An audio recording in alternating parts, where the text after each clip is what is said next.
What is up, everybody? It is Alex from Heavy New York, calling from the quarantine zone again, and this time we got Silenoz of Dimmu, Borgir, as well as Insidious Disease. Thank you so much for your time today, man. I appreciate it.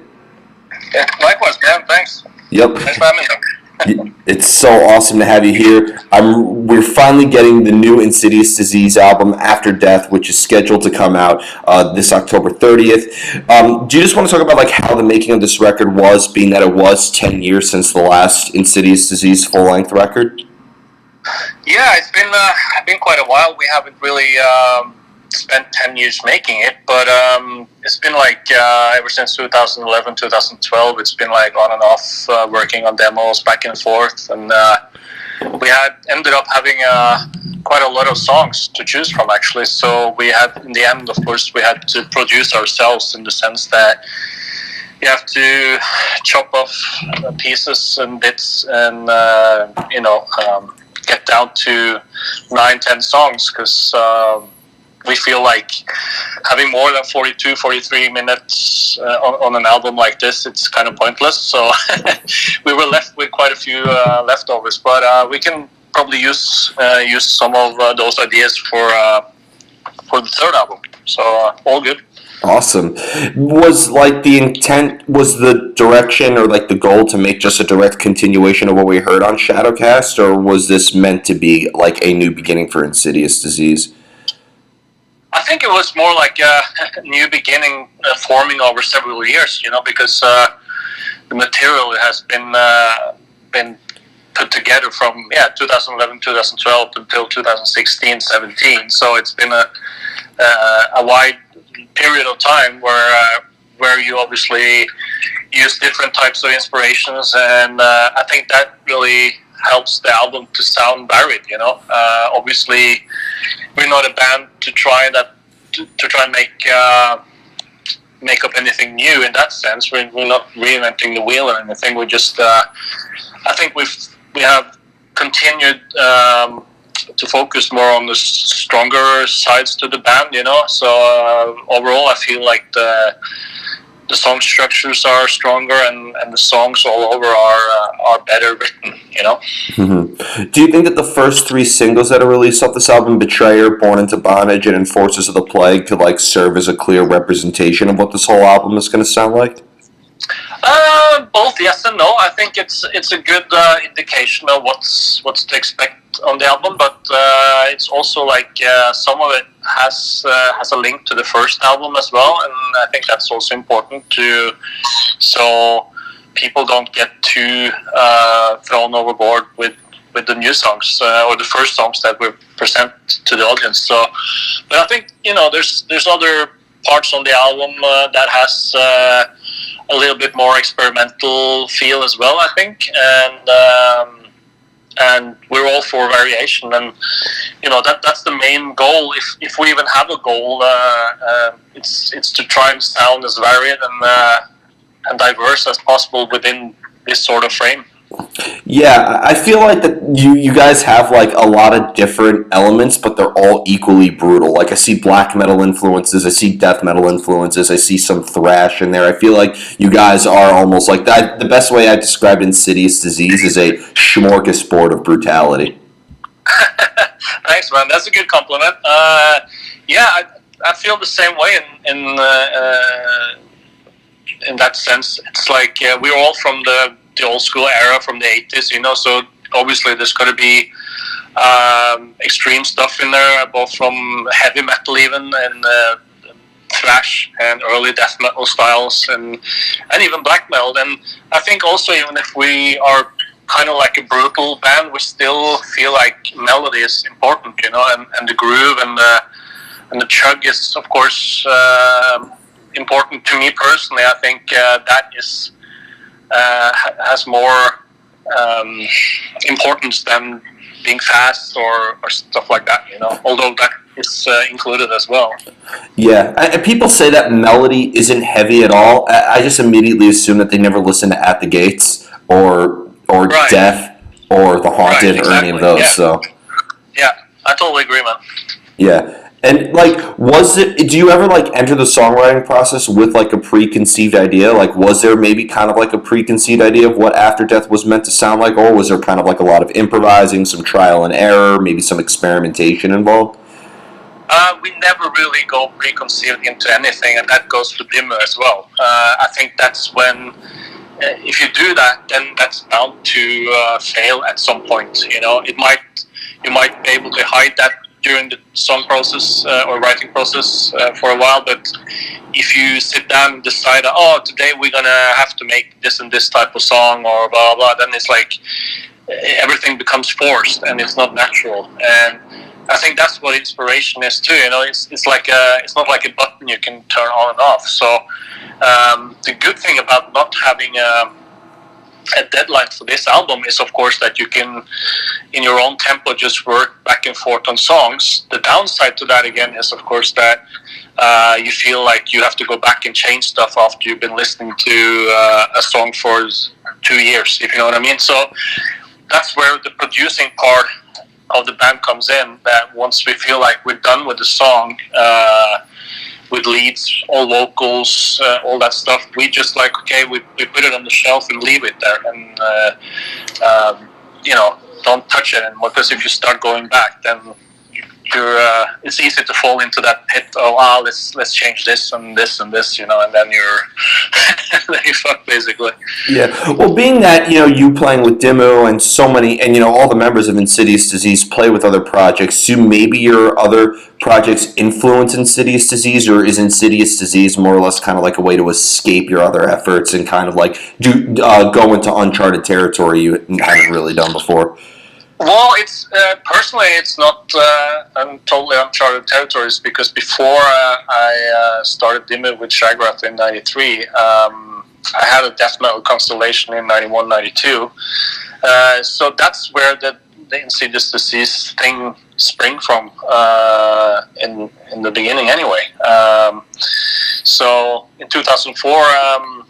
I asked my friend Yardar, who usually played with All My Child in the 90s, if we were going to pick up that torch again with the band we had prior to both bands. And, that's how it basically started. So we just made it more professional and more focused. And, so I think the first album is obviously a very typical first album. The second album is also maybe a typical second album, where you see quite a few differences in terms of, I guess, quality and performance and songwriting and all that stuff. But it's just cool to have an extra outlet. And I've always been a huge fan of extreme music, whether it's doom, grindcore, brutal death metal, whatever, so. Yeah. Well, I feel like when I listen to Insidious Disease, I almost feel like a real rawness to it. And from what you're telling me, it seems like it's a very organic process. I know that Dimmu, it's very theatrical, and, there's a lot of, different elements incorporated in one. I feel like there is kind of like maybe a narrative, or, I feel like Dimmu Borgir like really explores the boundaries of creativity. I feel like Insidious Disease, it does that as well, but it's like very, very raw and a very, very organic process, right? Yeah, I would agree. Insidious is more like straight to the point, no holds barred, and we, as I said, we don't try and reinvent the wheel or anything, and we just try and go with whatever we feel has an instant feel, and that's a good thing about being five in this constellation, because we all are very experienced when it comes to playing live, recording, and being on many albums between us. So it's good to have everybody's expertise thrown in when there's like when we come to a halt or whatever. So we try to just go with the flow, not try to analyze too much, and just see where it takes us, and make it likable for ourselves first. That's the most important thing. Obviously, like, it's a different mindset than Demu, right? Can you explain, like, maybe how, like, the thought process for Demu is a little bit more so than Insidious Disease? Like, do you feel like maybe in Demu you almost, like, also portray a character a little bit more as well?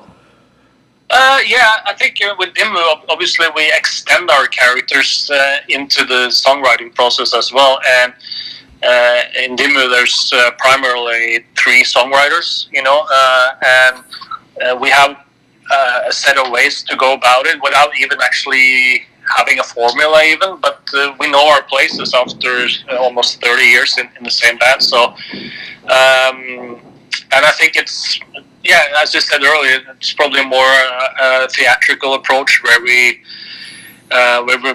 definitely are more analytical towards our own material. But I think that's because we have made so much music and so many songs, so many albums over the years that even though you're aware that you will copy yourself at some point after such a long career, but you try and avoid it as much as you can, So I think that's where the main difference is between my songwriting approach to Dimmu and my songwriting approach to Insidious is. Yeah, but do you look at every album and obviously playing with bands such as like Nocturnal Breed as well as Malefic, if I pronounce that correctly, Yeah.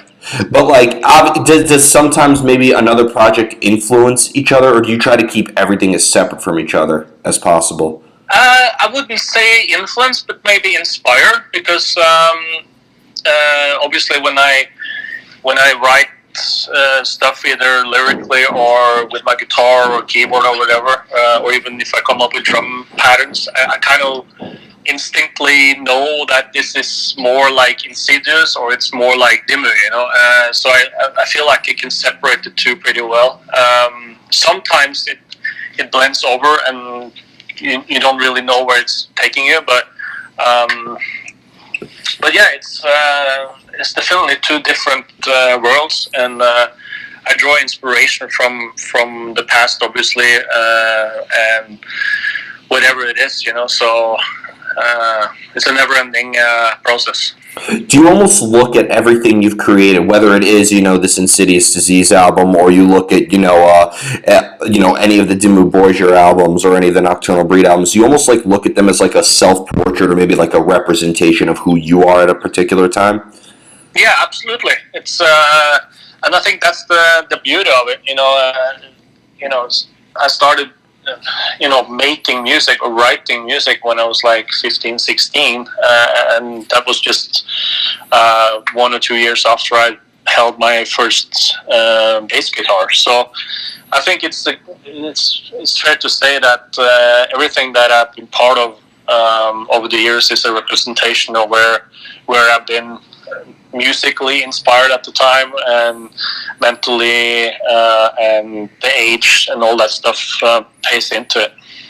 In order to get inspired to write, because sometimes inspiration can come out of the blue, but sometimes people kind of need to be in their own element. For you, does inspiration sometimes come out of nowhere, or do you find it easier to maybe come up with new ideas when you're maybe alone in the confines of your own instrument? Isolation is sometimes a great fuel for creativity. You know what? And that's a good question, because to me, if I go back and look back at things, it can strike whenever. It can strike when I brush my teeth, or it can be when I'm walking the dogs in the woods or whatever, or it could be when I'm at the party, at the dinner somewhere, and that's why I have Post-it notes all over the house, and I always have to have a pen and paper in arm's length. It's more difficult to have a guitar in arm's length when I'm not in the house, but I think it's fair to say that there's no really a particular way when inspiration strikes. Yeah, I'd imagine inspiration sometimes strikes at the most inconvenient moments too, right? And most of the time, yeah. You're standing in line at the supermarket or whatever. It's like, oh shit, I gotta write this down, or I gotta hum this down before I forget the melody or whatever like that. It's like people look at you like, what the fuck is this problem? Mm-hmm. I've always said that I hope that I'm on a plane where the pilot is an artist, because I don't want them to get inspired as they're landing the plane on the tarmac.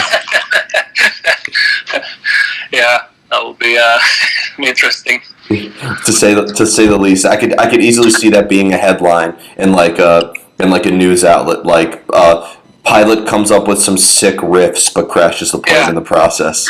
Exactly. Either that, or they had to stop the landing process and take off. Yeah. We're gonna have a 5-minute delay. I just came up with this sick riff that I need to track. I appreciate your patience. You know, it'll be funny too. They'll look at the black box and they'll hear those riffs. That'll be historic. Now, I always ask musicians who like kind of go by an alias this when you going by a Silenoz, like in Dimmu and even as in Insidious Disease, do you almost feel like you in a way like we talked about it a little bit, but do you almost feel like that you are portraying a character, or is this just a direct extension of who you are? I think it's more like, obviously back in the day when we chose our artist names, because, obviously we were inspired by the older bands like Venom and other bands that had artist names, because we felt like our real birth names didn't really give much mystique, so to say. So I guess it's a cliche that everyone chose stage names back then, but over the years it's looking back at my character, which I choose from Greek mythology, which is basically representing a forest demon with a crooked nose, beer belly, and a bald head, right? So it's uncanny how much I morphed into this character over the years, so to speak. So I feel very comfortable with wearing that badge as Silenoz. Have you identified like with that particular monster in Greek mythology as opposed to maybe like the Minotaur or Medusa or anybody else? Is there a specific reason why you gravitated towards that element of Greek mythology? I think I read up on it and I felt like immediately the description about this. It is some sort of a satyr, right, from the woods. So I felt like, okay, this is something I really feel connected to. I've grown up in the countryside, and I've always been in the woods since I was a kid. So it just felt absolutely normal. Yeah, and I'm sure that as you play music for so long, it almost feels like that who you portray on stage has more context as the art develops as well. Like the character develops as the art develops. Absolutely, and I think especially with Dimmu, it's more like it's not like I change character when I put the makeup on and go on stage. It's still Silenoz, on and off stage. It's just a more I guess outward extreme version of myself, so to speak. So over the years I learned to not differentiate too much about it. That's awesome, and I think you have like the best of both worlds with it too, because sometimes you don't want to get lost in the character and like succumb to madness, No, I mean, if you're born with madness, then there's nowhere to go, really. Fair enough. I have a couple more questions for you regarding the songwriting process. You ready for a more difficult question? Yeah, I'll try. How do you know when a song is done? Well, actually, to me, a song is never ever 100% done until it's being mastered. Because once it's been mastered, that means it's the next step is to send it over to the label for manufacturing, and up until that point you can still change bits and pieces. So even if you feel like this song is ready, and it's done, it's like with the Insidious album, there was like, even when we were mixing and mastering the album in England, we came up with like, oh shit, we need a guitar lick here, we need a short lead here, blah blah blah blah, and then suddenly you have to dust out the guitar in the studio as you're mixing the album, and it's like, oh shit, yeah, this works. Sometimes it might not work, but you got to try and see if it adds something instead of taking something away. I've always said that like fear is both the best place to begin art, but it's also the worst place to continue it, because you could just be adjusting things so much to the point where it could destroy the work, or you're also afraid to progress and to try new things. Yeah, fear is a strange word, because it. Hang on a second.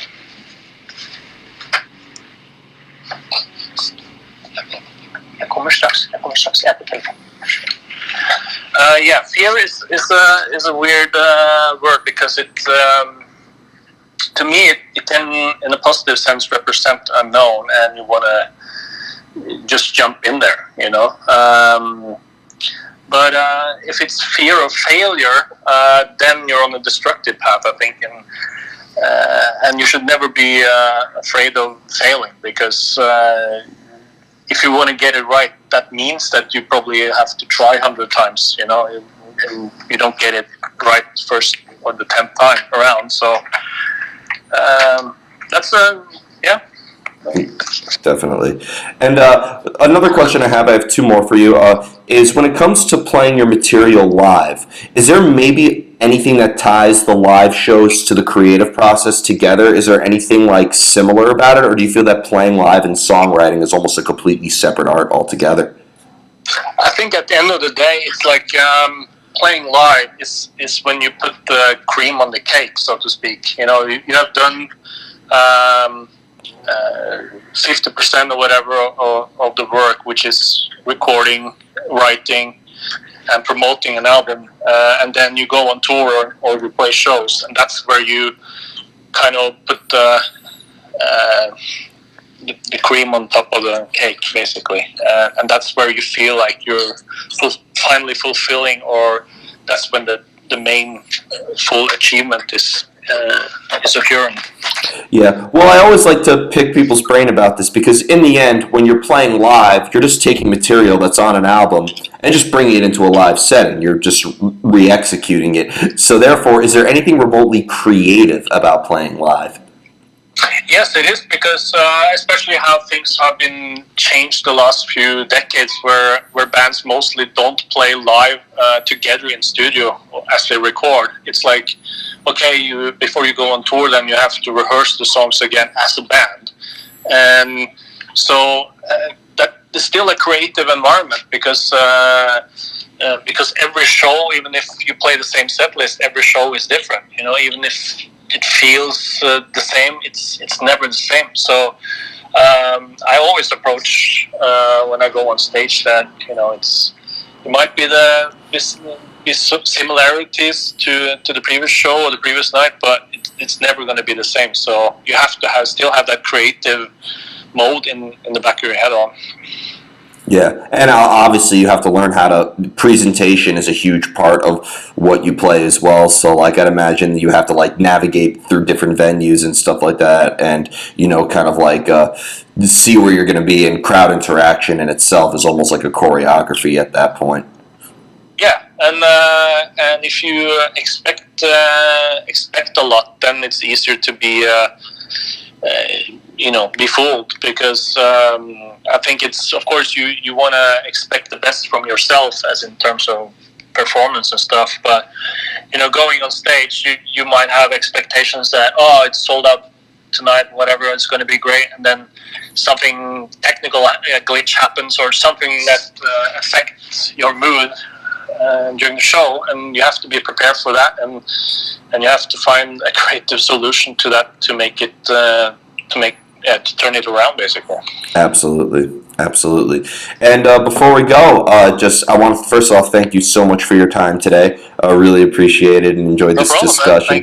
Thank you. Just we were talking before we started rolling. Obviously, thanks to a certain virus that shall not be named on my outlet, that obviously shows aren't happening at the moment. But I think you and I both agree that when this is over, we're going to be entering the best era of music of all time, right? I think the potential is definitely there for a lot of great music coming out, a lot of soul searching for people, for artists involved during this time, and that's got to be a good founding point for great music in the coming couple of years. Yeah, absolutely. We're going to need concerts sooner or later, because people are going to lose their freaking minds. And yeah, I think it's concerts and entertainment is obviously something that a lot of us have in common, and that we use in a cathartic way, I guess you can say. So, of course, that's going to be positive once we get back to normal. Yeah. Is there maybe any like live stream Insidious Disease performances or anything with Dimmu Borgir that you would like to promote in terms of new music or songwriting as well? Well, we haven't really thought. Well, it's in the back of our heads, obviously, if things are not going to change. But we are at the moment we're sitting on the fence waiting for things to turn around, so everybody can get back to business and do what we do best, including our crew, everybody, all the bands that are touring and all their crew, and there's so many people affected by this bullshit, you know. So but I think spending the time the way we do now, writing new stuff, even we're writing new Insidious stuff for the third album, and we started the songwriting process for the next Dimmu album as well. So we just try to use this time as productive as possible. Awesome. Well, thank you so much, Silenoz. Everybody, we are here with Silenoz of Dimmu as well as Insidious Disease. Be sure to check out After Death coming October 30th. It is absolutely brutal. You do not want to miss it. This is Alex from Heavy New York, and we will see you next time.